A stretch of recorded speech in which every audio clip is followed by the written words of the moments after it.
we're 22 days away. Everyone's preparing heavily. We're doing Morse Runner and we're doing Rough Sea and we're analyzing logs and we're looking at our strategies. And that's a all-consuming thing, at least for our team, without giving away any strategy points. But it's full steam ahead on WRTC preparation for us. Chris, one of the things that I find fascinating is what happens when you've forgotten something. You're over there, you're unpacking your suitcase, and you turn to Dan and say, "Oh no, I forgot this. Now what?" Well, that's my worst nightmare since I'm in charge of all the hardware. uh, Depending on what it is, we improvise. We try to source it. We beg our team, compatriots. We try to do something. We've actually loaned out a couple things in previous years to guys that did forget things. So we double check every checklist. You just call every DX spreadsheet. engineering and look for next day delivery. Yeah.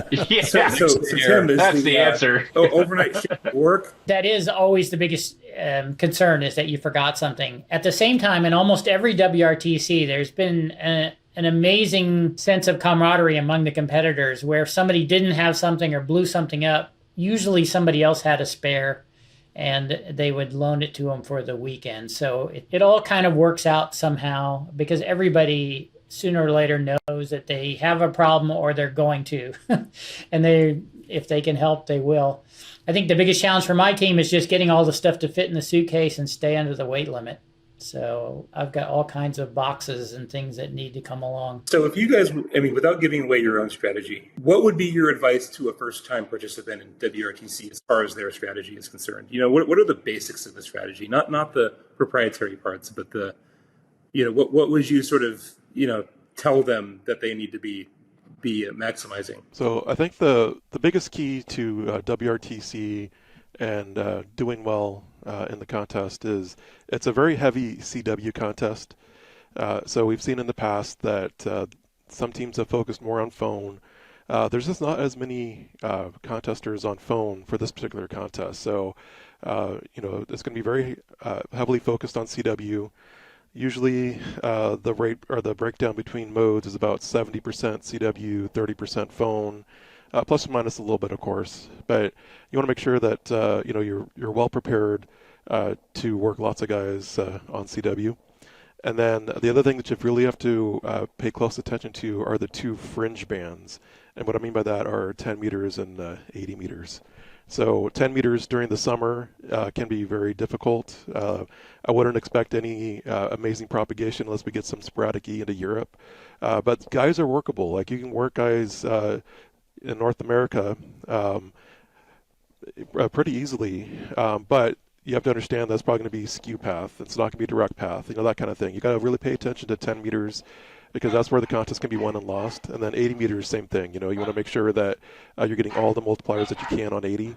I think 15, 20, and 40 are much easier in that regard, but really pay close attention to 10 and 80. My advice would be that you should probably listen around for the first hour or two and make sure you get warmed up and kind of familiar with the event. and then you'll be coming in late as fresh blood, and you'll have lots higher rates that way. On 80 meters, Dan, I think this is something that maybe I don't want to get too far in the weeds on this, but do you show up early or do you wait? Because there's sunset, and do you let it brew until when you start calling CQ, the pileup is so intense? Yeah, I think the key is you got to do both, actually. So you want to get there early for that big jump in rate. On CW, we can see rates as high as 250 an hour, even on 80, especially from Europe. And so you want to get there at the very beginning of the opening. That's when most guys are going to be there looking for you. But you can't be there forever, because when you're on 80, you're giving up time on 20 meters, for example. 20 meters, the points per queue are going to be much higher, so it's a juggling game, And so I think our plan basically is to go there early, then we leave for a little while, let things pick up again, and then closer to sunrise, we'll definitely go back for another stint. But trying to maximize that, it's tricky, but you got to be there both times So that way, maybe one of the headquarters stations only shows up for one of those windows, and they're not there for the second window. So you want to be there for both, basically. On SSB, do you feel like if you're out of the U.S. allocations, you're losing? That is a great question, and something that me and Chris have been trying to figure out for the last 20 years, and I'm not sure if we've quite figured it out yet. I think that there are definitely times where being outside the U.S. band is actually helpful, but it depends on what band you're on. Like if you're on 40 meters and you find, let's just say, for example, 7060 is wide open, you could throw some CQs out, and then boom, you get spotted. That might be a great place to be, because if you're up above 7125 and you're in that area of the band, there's going to be a lot more QRM, right? So I think in that scenario, being down below is actually beneficial. But then you got to look at a band like 20 meters, where 20 meters can be open to DX, even with the 100 watts, almost the entire 24 hours. So do you want to really be running down on 14110? Probably not. 14160, that's probably a better spot to be, or really anywhere on 20 meters where you can get a clear frequency is best. But I think it kind of depends on which band you're on and what your goal is. So the scoring for the WRTC stations, it's 2 points for QSOs inside of Europe and 5 points for QSOs outside of Europe. So there is a significant advantage to working DX outside of Europe, but most of the activity will be inside of Europe. So that is the balance point, is where's the right place to be so that I get lots of rate, but 5-point rate's way better than 2-point rate. And you just have to keep moving so you can find it. And that's what makes the low band so challenging, because you really need openings into North America. So you just have to pay attention to when those bands are open and be there.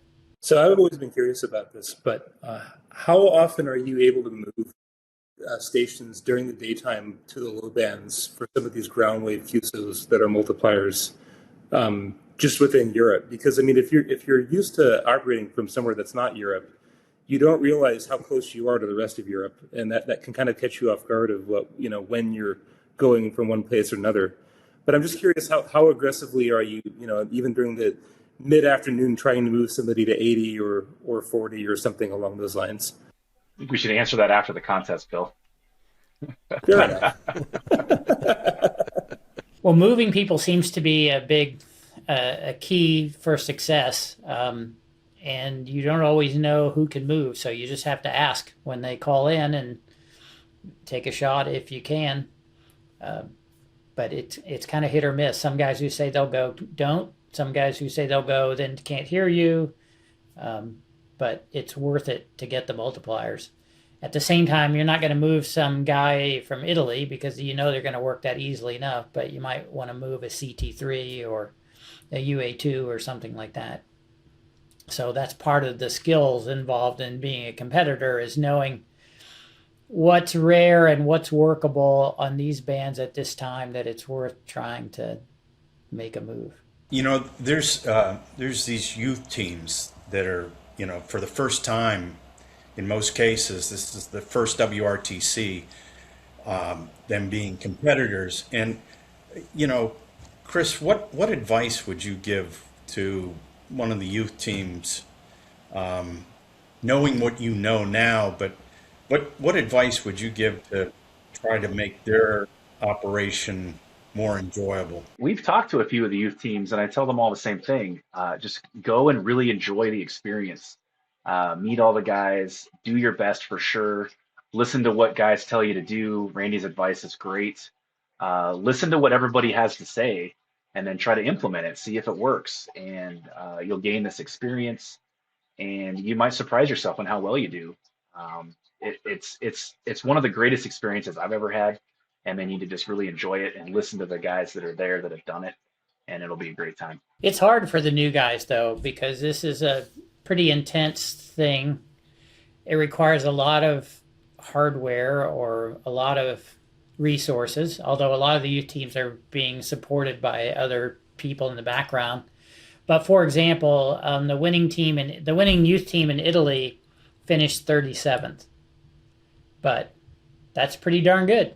That's great. In a competition as as stacked as this one. And they made 4,000 QSOs in the 24 hours, so it's not like they were messing around. That's It's amazing. just some of the other guys did a little better. What about studying logs?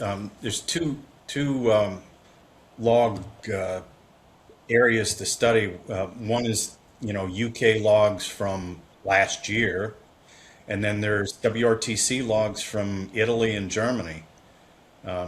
You're back in Europe again. How important is that? I think it's everything. One thing we're doing is looking at what the winners did, but also looking what the other guys did not do. You kind of need to look at both sides, and it's an interesting thing. One of the teams, without giving everything away, they had 500 more QSOs than the winners. This is all public information. It's like, okay, well, they didn't win, but they had 500 more QSOs. So what did they do differently? And simple things like that are really interesting because they had totally different strategies, and obviously one was better.